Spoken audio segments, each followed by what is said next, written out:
Recorded calls, it get tricky on this wall phone. Can't wait till the day that I come home. Doing time behind these walls, I wouldn't wish it on nobody. Life on pause, but the clock still rolling, hey. Stepping down on the gas, but feel nothing. Soon enough, you just get numb to it all. You can't walk this time off, don't get involved with the law on some real shit. It's your boy, P. Thank you for tuning in to Prison Files Podcast. Please hit that like and subscribe button for notifications of future fire content. Now let's kick back and relax while I take you inside the deepest corners of the California prison system. Hey, it's your boy P. in the building, and I'm back with another one, man. I got my brother in here with me, OTG Tae, coming up out of South Sac Parkway. Brother, how you doing? What's going on, bro? How you doing? Blessed, man. Right. So today we're going to get into, a lot of us that are in the industry, we're demonized by our music. If it's not what society thinks is productive or responsible, but a lot of people don't understand, man, that the music is just that, it's music. It's an art form, a way to express some of the things that we've been through, right?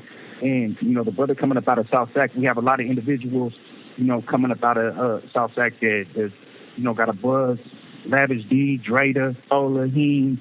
We got a lot of people, man, that's really good dudes that are doing good things that come from, some of the hardest environments. And only the negative is looked at, as far as the negative in their music and not the positivity of their conduct. Of the individual. Yeah, you know what I'm saying? So go ahead and give my viewers a backstory on you and what it was like coming up out of South Sac. What's up, y'all? My name is OTG Tae. I'm from G Parkway. I'm born and raised in Sacramento. I ain't come from nowhere else, and I had a fun time growing up. As a kid, we did a lot. We did a lot. The pool parties, the skating ring, the functions, little get-togethers. Even growing up. This call and your telephone number will be monitored and recorded. It also, was at a time where, because I grew up where, when Mac Dre was around. Yeah, Dre was out there for sure. And we was out there, my favorite, we was out there, with Dre and, man. It was crazy. Rest in peace, Dre, but it was crazy. It was, everybody got a story then. Yeah, and it was dope. And then it started getting crazy. Yeah. Started getting crazy. The gang banging. And it turned to that. It really was just, some young dudes that was all brothers that loved each other. Hanging around, being together, sticking up for one another, and then turning to something else. Yeah. But it's for sure dope. It's true. I learned a lot. No, definitely, and you do, especially when the hardships come, right? You know what I'm saying? And but that kind of goes to show, man, that and I know you have a lot of stories, man, when it comes to like Lav, you know what I'm saying, and other individuals about that got a name, bro, that really get back to the community. You know what I'm saying? Like really do things, that are positive, that aren't acknowledged. You know what I'm saying? Because it's only seen by people like yourself. You know what I'm saying? The other people that's in the hood. You know what I'm saying? It's not, and that should even drill in even more so, man, that, that people do this not to be recognized and not for recognition. You know what I'm saying? They do it because that's who they are as a human being. You know what I'm saying? And, man, I've had it bad too. People hear my music and they look at me like, man, there's no way he trying to help the youth and the youth can't look at this music. You know what I'm saying? But it's a product of what I've been through, man. You know what I'm saying? Like, when we talk about like what we was talking about earlier, first day out, class out, right? Feeding the homeless. $100 bill, running through stacks. You know what I'm saying? First day out of prison. You know what I'm saying? And bro, there's so many different stories like that. And that's not just for South Sac or Sac in general, you know what I'm saying? But for any place where there's impoverished people, bro, or people going through it, you have people there, man, that's a product of their community that's learned through the hardships that's coming back, and they spreading positive energy, man, positive vibes, man. So, shed a little light on some of them stories, man. So, like Lab, for example. Yeah, Lab called me. He had FaceTime me. And while he's in the stoop, and he's putting down whatever he's putting down, and I watch him live, like, putting this shit together. And he asked me, but how this sound? This food is crazy? And he asked me for my own personal opinion. You know what I mean? And just to watch him do his thing, because now, not really too many people get to see him do that. Right before I just left, he told me he sent me a message on the gram and told me to come out there to one of his houses in Texas. He's on thug with me. I ain't have to bring nothing. I got everything that I need to be there and just come. Giving out olive branch, man. To individuals that's still out there in the hood, man. And trying to take them out of the hood to go see more, to go be more. Be more, for sure. And that's a blessing, man. There's a lot of things like that ain't acknowledged, man. I got to give a big shout out to my brother, man, Teeth. What's up with the King? I know you listening, man. He's another one, bro, up out of Z Parkway, man. Slam Gang Productions, his own clothing line. He got the lab, father, doing everything right. You know what I'm saying? Yes, sir. And it's possible, man. It is possible to come from these environments and still have a reputation, that may precede who you are now, but still be a good human being and catch up to that and know that the current you is gonna outlast and outshine who you once were. For sure. You know what I'm saying? For sure. And I know you just got some good news, man, just a few minutes ago. Yeah. So I just got my jacket to go see the counselor tomorrow morning at 8:30 for him to tell me what time it is, which day it is I'm going home. Yes. I'm going home early, a whole lot earlier than what I thought it was. Just a race, brother, to be out there. Yeah, man, that's just, trying to stay focused. I changed. I used to be all into all the shit, bro. Everything. Come a long way. Yeah, all the bad shit that could be done, I did it.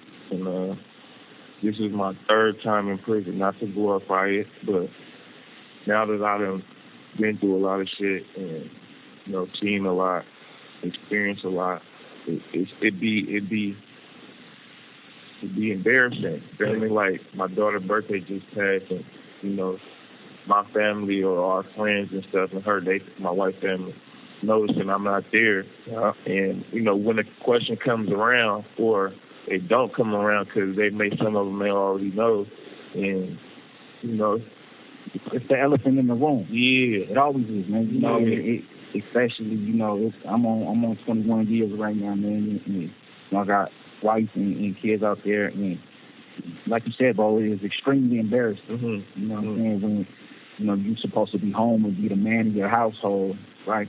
And be able to take care of business and pay the bills and be at the function, and to be sitting here, right? And having to have your wife do it. Your every mom do it. You know what I'm saying? Things like that. Bro, it is extremely embarrassing. I don't think that type of stuff is really spoke on or noticed, but it does matter for sure. 100%, and that's why, man, you're starting to see a lot of dudes, especially that's being incarcerated for a long time, that's going home, man, and they trying to carve out that legitimacy, right? They trying to go home and find legitimate money, get into it, man, and get that bag, bro, and not come back behind these walls. And that starts in here, you know what I'm saying, with your studying, with, getting yourself prepared to reintegrate back into society as a productive citizen, you know what I'm saying, and running businesses from inside here. You know what I mean? Yeah. Like, I started my record label. Congratulations, bro. You're going crazy. Appreciate it, bro. Appreciate it. You know what I'm saying? And, it's and there's so much other stuff, too, that I don't speak on, you know what I'm saying, and that I'm not going to that, there's business, man. There's big business and legitimate opportunities, man, to be able to help, your family when you can't. Yeah. Physically, you know what I'm saying? And also to prepare yourself, man, just to get to the top whenever this opportunity presents itself. So this time I actually, like last week, I actually sat down. They had me trying to go to the DRP cast. I was like, I don't want to go. I already did it and this and that. Yeah. And so I was sitting there and I'm like, let me, try. And my wife asked me something. My wife asked me, she said, I want you to tell me your 6-month goals and your year mark goals. I'm like, damn. I'm like, all right, because I already was kind of thinking about this, but I would get kind of stressed out or kind of get a little bit anxious going over it, and so I actually took my time to sit down and took the notebook that I got from DRP. I went like this one right here. Yeah. I wrote them all out. My 6-month goals, all the way to my year mark goals. What it is that I'm trying to accomplish, what I want to do, what I would like to do, what I need to do. Yeah. What I need to focus on more, and actually help a whole lot. Gotta have a game plan. Yeah, and it came out way better than I did trying to do it just all in my head. Man, you got to put the work in. Put pen to paper and really formulate a plan, man. And you're another one, man, that's headed for success, right? You know, and I see that, man, and we've had multiple conversations, man. I know you're gonna go out there and really get to it, they're gonna be able to see that. You know what I'm saying? The community's gonna be able to see that. Society's gonna be able to see that. The brothers that's out there that's in the industry, that's still doing their thing. Eventually, it's gonna be seen for what it's all for, man. You know what I'm saying? And people are gonna be able to recognize your true character and who you are, as a human being. You know what I mean? That's gonna overshadow, the negative aspects they may, take from the music. And we all got backstories. We've all been through things. That's what makes us, valuable to society now. We have these things. And if we didn't speak on what we've been through and transition into our ability in the art form of music and rapping about it, man, you would never know, what we've been through, the struggle, and how valuable we actually are. Yeah. You know what I'm saying? There's testimonies in it. Yeah, so they tell people, you want to talk about your feelings or go see a therapist or go see, or they'll tell you be creative with, creatively structured with how you, express yourself and your feelings and whatever you're going through. Yeah. And music is that for a lot of people because and Lav gets so much buzz because he is humble. He will come out and shake your hand and stand next to you and give you clothes and money out of his own pocket, out of his own closet. We'll open his home up for you, and he'll give you an opportunity if you want to rap and be able to express yourself and what it is you've been through. Because believe it or not, people actually relate to you guys and what y'all been through and what y'all talking about. So that's why people tap in and tune into what it is y'all saying and be so relatable, because even if it's not just that, even if it's not just the whole song, it's something, a couple things about it there that somebody's going to be able to relate to it, and it's going to make them rewind and say, "Did you hear me?" Yeah. And it's that one invite, man, that, that one trip to the studio that can change one of them youngsters' whole life, the whole trajectory, and take somebody out of an environment that could have ultimately ended up, going down the wrong path, to actually going into a legitimate, business and really working for a living, man, to provide for his family and giving back to the community instead of taking from it. You know what I'm saying? So it's like every time that you open that door, you invite somebody to the studio. That's what comes with it. You know what I'm saying? It's like my brother Bread, man, out in Pittsburgh. The door to the studio, Bread Bag, and is always open. You know what I'm saying? If anybody from the hood, bro, can come in and get to the studio. You know what I'm saying? And it's about trying to put them in there, no matter what you're talking about, no matter what you're rapping about. Some people might not like it, but then again, bro, some people don't like some of them songs that the Grateful Dead was singing about, You have 60 seconds remaining. Doing cocaine and all them other drugs, you know what I'm saying? But it's even more demonized because it's rap. This call and your telephone number will be monitored and recorded. But look, we at the 60-second mark, brother, so I always ask everybody that's on, go ahead and give some insight to the youth, man. What you want to tell the youth out there? Y'all, to the youth, I was young and I was part of the youth once, and You know, I didn't understand sometimes what it was my parents or my older relatives or people who, you know, that's really family that might not be blood, but come in and his family was under what was saying when they were saying it to me. But there's literally everything out there. The whole world is for you, and it's possible you can do anything you want. And just persistency always wins, you know what I'm saying? Don't never give up. Stay at it. Even if you don't learn it your first time around, keep trying. For sure.